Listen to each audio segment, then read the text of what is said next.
On today's video, we have some non-reserve list cards you should be watching for their surprising value. Stay tuned, you don't want to miss it.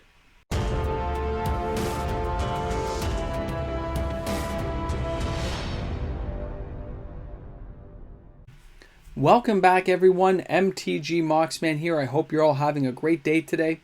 When we see an Urza's Tower, and you look at an Antiquities card, not reserve list, been reprinted, but you see an OG original, you see that artwork. I take a look at the bottom of the screen, you'll see it has slow sales.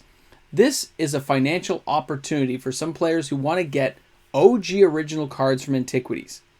It's not on the reserve list, but there's just something to be said about having a near mint or light played condition old card like this. A heavily played copy is $12 in Canada. A light played copy is $20 Canadian. Now the average there in the US is $28.50, the market is $29.20. It's €14.23. I found it much cheaper here in Canada in some of the local stores as well as on eBay Canada. This is a good card. It has future uses in Commander, Legacy, Vintage. And anyone who does set collecting for Antiquities will have to buy this card at some point. I'm not a financial advisor. You don't see me here saying I'm a financial advisor, but I gotta be honest. This is a good price for this card. This is some good stuff that people might want to take advantage of, which is why I'm putting some of these cards up on the video today to let you know, although they're not reserve list, there are financial implications to buying particular cards like this that could have future beneficial outcomes for you in the long run. Let's go ahead and take a look at our next card today. That's going to be Sliver Legion from Future Sight. Now the sales on this one are a little bit more steady, but it's really crashed down in price. If you look at your screen there, you'll see it's dropped from the high of like over $100 all the way down after the reprints. Congratulations to everyone who wants to get a copy of Sliver Legion. Wizards, you reprinted it, you brought the price down. Now if they leave it alone, it'll give players a chance to buy it. Some people can spec on it, and we can slowly see a rising price over the next several years. At $27 Canadian for a near mint copy. Of course, being used in Commander is always nice for a card like this. I know a lot of Sliver Commander decks. The average price is $31.87. The market is $31.87. That's a nice tie. Old foils. When you see that foil price there of $249.99, do not be surprised. It is not sticker shock on that card. It is an old foil in Future Sight. You're talking, what, 2008, I think, for these cards. They're old. The foiling was done differently. They didn't come in every pack with foils. They weren't flashy foils. Near mint foils, foils in every pack, foil for the left, foil to the right, sit down, fight, fight, fight, however you want to put it. There wasn't foils like there are nowadays. They were harder to get. It's great to look at old boxes and old packs and see the foil percentages they put on the back. It's fantastic. But Sliver Legion, good card, really crashed down in price. I've got to respect where it's at. Way to go, Sliver Legion. For those of you looking to spec on a card like this, you'll probably do quite well. Now we're taking a look at Opal One Eye from Kamigawa. All right, Betrayers was a good set. We're talking about old foils again. Now the actual price for this card is $3.50 Canadian. I found it at 401 Games here in Toronto. The sales on this card are very high, so people are buying it probably because we have Kamigawa's Neon Dynasty coming up. I get it. We're going back there. Going to see some good cyberpunk, steampunk stuff. It's going to be interesting. But people will be buying cards like this expecting samurais and stuff to be around there. Even if it's a Fox Samurai, they're expecting to see some of these cards. So they're buying it as a preemptive strike. But when you see the foil there for $80, I found that again at 401 Games, $80 Canadian near mint. The average is $16.97, but the market for this card is only $6.48. That's a big discrepancy. The foil, though, is about $80 US. That kind of tells you something. There's not a big price discrepancy between the two foils and between the two countries. It's a good foil price. It's actually pretty reasonable. If you're a person trying to collect these things, that's a good price to get in at. Now, it's €1.04. Pretty cheap to get this card still, but it does have playability. Remember, redirecting damage is always a good thing. So way to go, Opal One Eye. I can respect where you're coming from. I like the Houndaconda better, but, you know, you're cool, man. Now, I also the Enlightened Bushi. This is a cool guy. I remember reading about him on the wiki pages.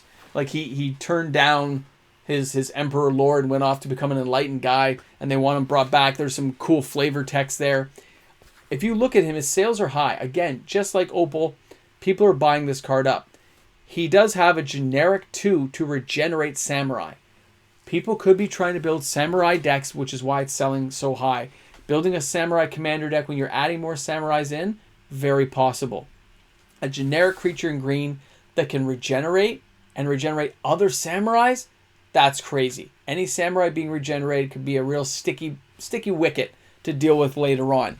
Now, a foil, I want to mention this. The foil price was $25 Canadian to get this card. I bought a foil copy from 401 Games. As soon as I saw there was some funny stuff going on with the foil pricing here of $1,499.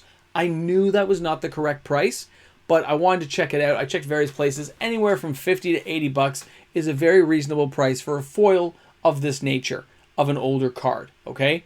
It's pretty reasonable for anywhere up to about 100 bucks depending on the card it is, but this card is rising in price due to its high sales. It's still very cheap to get though. You know, average $4.99, market $2.27, not even €1 to get it.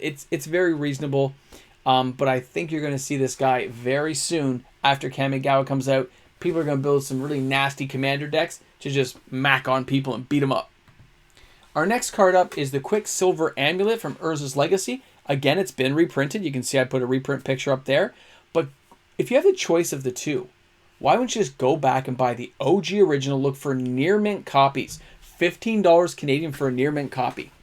It does see commander play.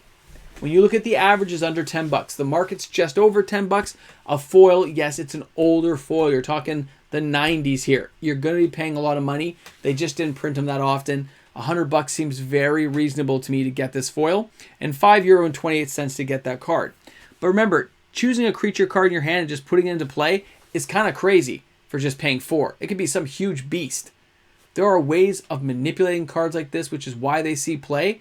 But if you're going to buy one, go for that OG, unless you just want to have some flashy, shiny card. Go for the OG original. The artwork is breathtaking, and the price is right. I'm sure you guessed the right price when you looked at that card.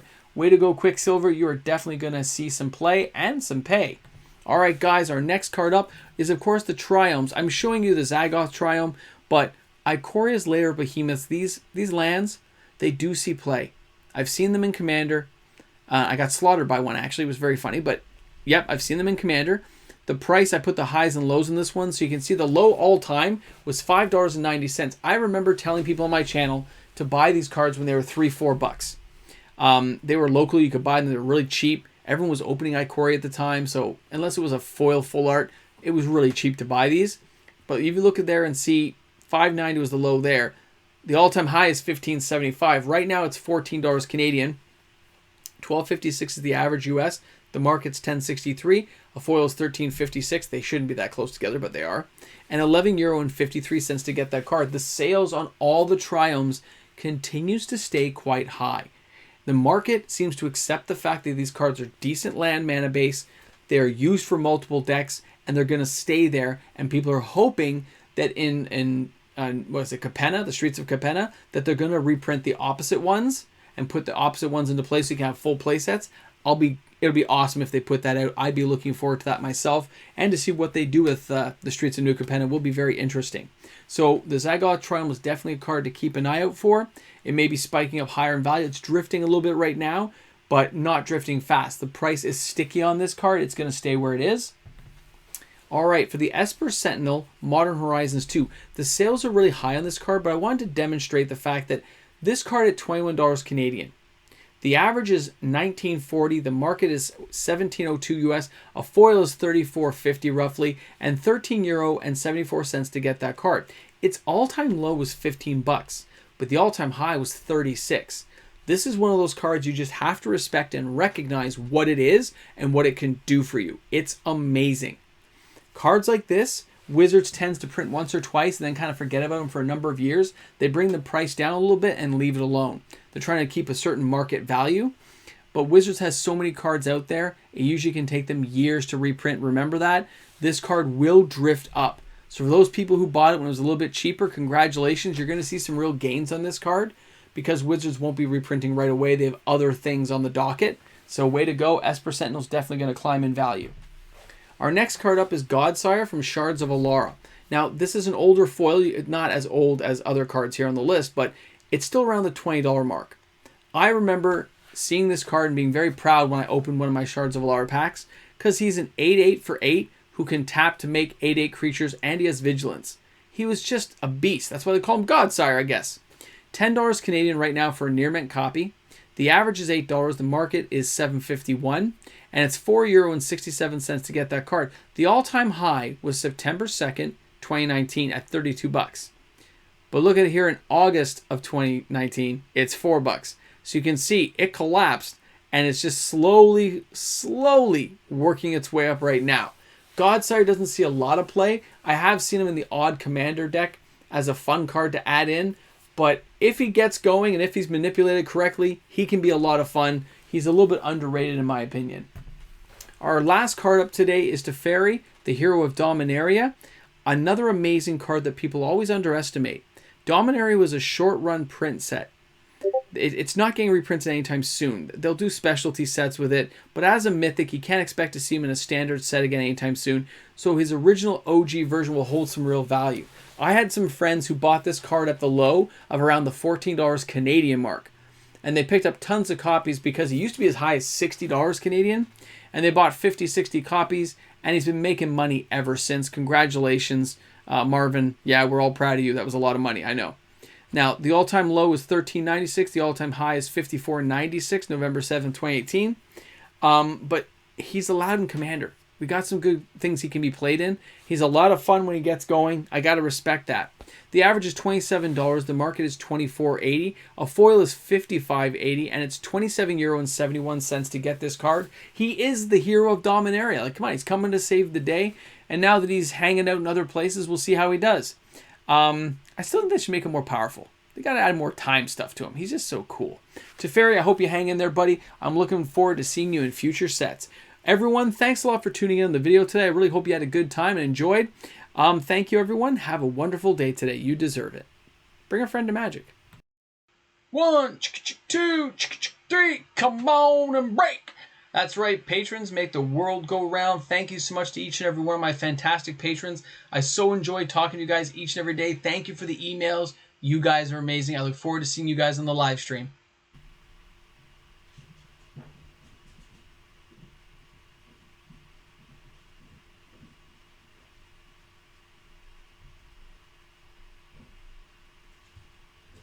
Did you make it? You're at the end? Way to go, guys. I know, my family just got home. I get to go make them dinner now. But we got to hang out here at the end of the video just for a few seconds. I hope you guys are having an awesome day today. We're closer to the holidays. Congratulations to all of us for making it through another difficult year. You guys are awesome. Thank you for being the saving part of my life. I look forward to seeing you guys soon.